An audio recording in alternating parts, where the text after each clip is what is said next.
Stop telling me that I sound like a white person. I sound like someone who wants to have a job that pays me enough to not need a stimulus check. I sound like someone who wasn't failed by underfunded inner city public schools in the ghetto. I sound like someone who understands how to enunciate vowels and conjugate verbs.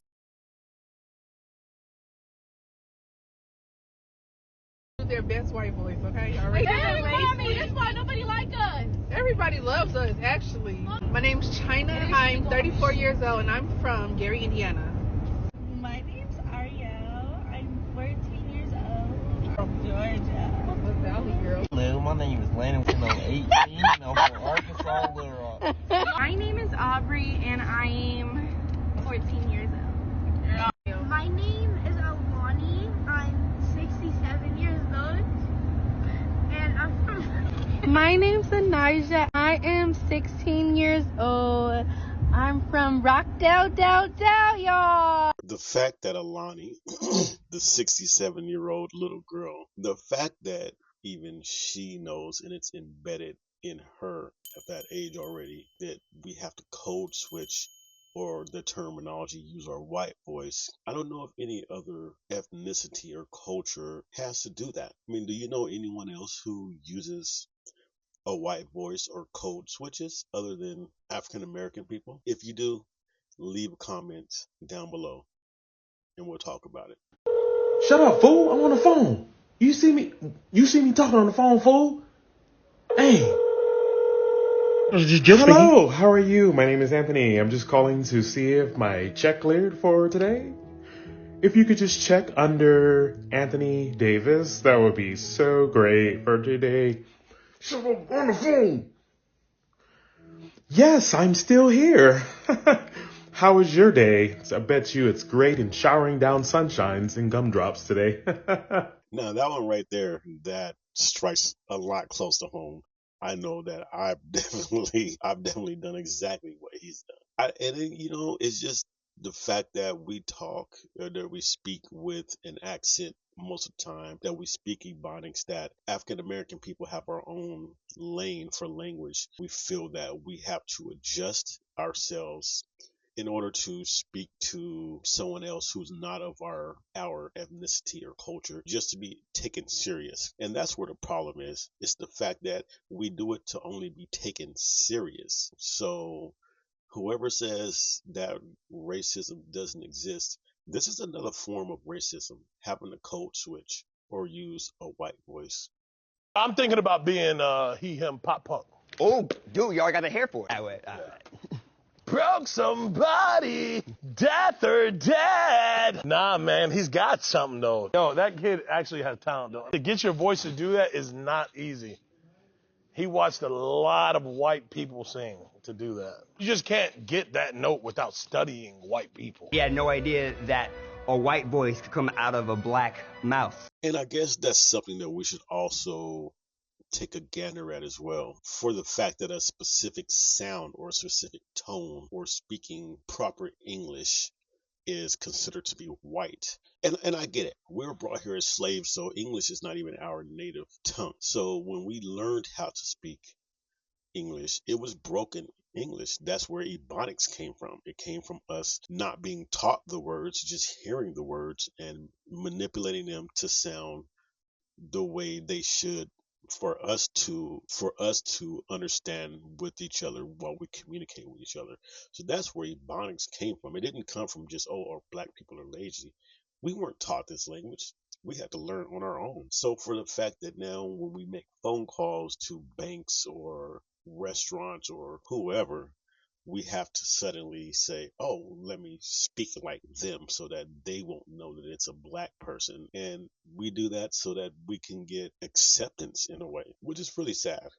Stop telling me that I sound like a white person. I sound like someone who wants to have a job that pays me enough to not need a stimulus check. I sound like someone who wasn't failed by underfunded inner city public schools in the ghetto. I sound like someone who understands how to enunciate vowels and conjugate verbs. And if I didn't, then I would sound like someone who didn't. Because proper enunciation is based on education and grammatical comprehension and practice, not skin color. When I was a kid in Chicago, people really tried to shame me for speaking too properly. Would you like to know what those kids are doing with their lives now? They're selling and or buying crack. Except one. He now goes by Chief Keef. Shout out and plug to Chief Keef. We obviously know where he grew up at. But again, as I was saying before, proper enunciation is not a skin thing. It's not a ethnicity thing. It's proper education. It's taking the time and the effort to actually learn how to pronunciate your words right. It's learning proper grammar, proper word structure. It's not something that is given to you because you're born Caucasian or born non-black. I think that's one of the big problems too, is that especially in the inner city, a lot of African American children growing up, we're not so much presented with that. Even in English class, they don't teach you proper pronunciation. They teach you the words and how to, break them down and spell them out. But getting out of high school, no inner city kid is ready to communicate with the vast world of employment and things like that, So props to this brother right here for taking the time and putting in the effort to be able to properly communicate, not sound white. It's not a white thing or a black thing. Suburban black kids talking about code switching is hilarious to me. Please define that to me when you didn't even grow up in the hood or the ghetto. Everybody's going to be like, oh, educate yourself. Oh, the stakes are different for code switching. See, if you're black and you're suburban, you still need to code switch. And I could see where that could be an issue as well. So it's not only just African Americans switching up to talk to Caucasian people or non-African American people. It's also being, African American kids who are brought up in let's say, a more financially stable area. When they are taught proper grammar and they come down to hang out with their cousins or whatever, and they got to switch it up to some Ebonics because their cousins are going to make fun of them and tell them that they sound white. It's definitely happened. It's happened to me many times growing up in Colorado, coming down to Oklahoma. They tell me that I sound white all the time. So it's not just a African American Caucasian thing. It can be, between us as well. And that's a sad part of it.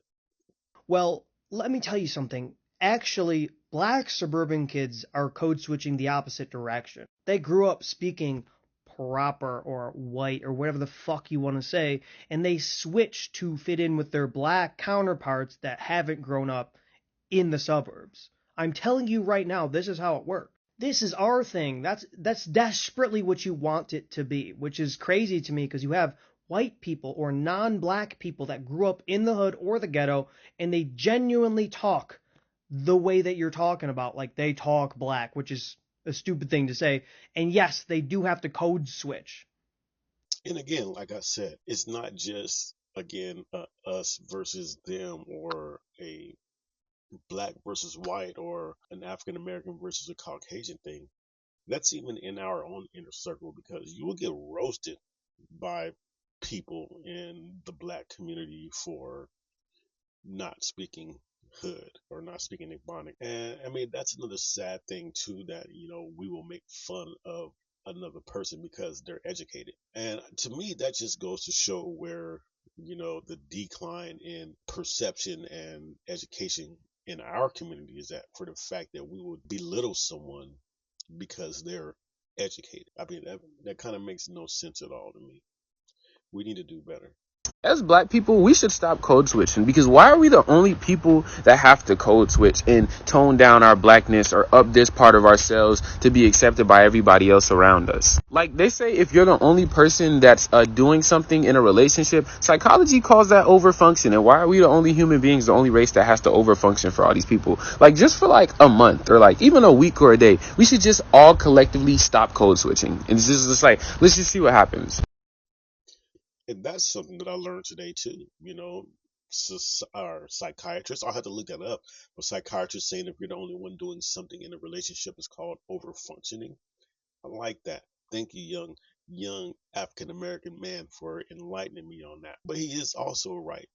We are the only ones that have to code switch. The only ones. No one else on this planet does it, as far as I know of. What would happen if we all just took a break and just didn't do it for one day? Nothing would happen. Absolutely nothing would happen. They would just tell us that they don't understand us, or we would get less further ahead for that week or month that we're doing it.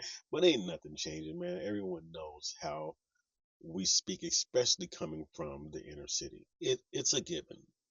That's just something that we have to live with. But as far as staying on the interracial and multiracial and that lane, it's just another avenue to show the things that African Americans go through in society that people don't quite look at and understand, and that other people may take for granted. We are the ones that have to switch up our lives to fit in with society, while society will take bits and pieces of what we do and make it fit to them.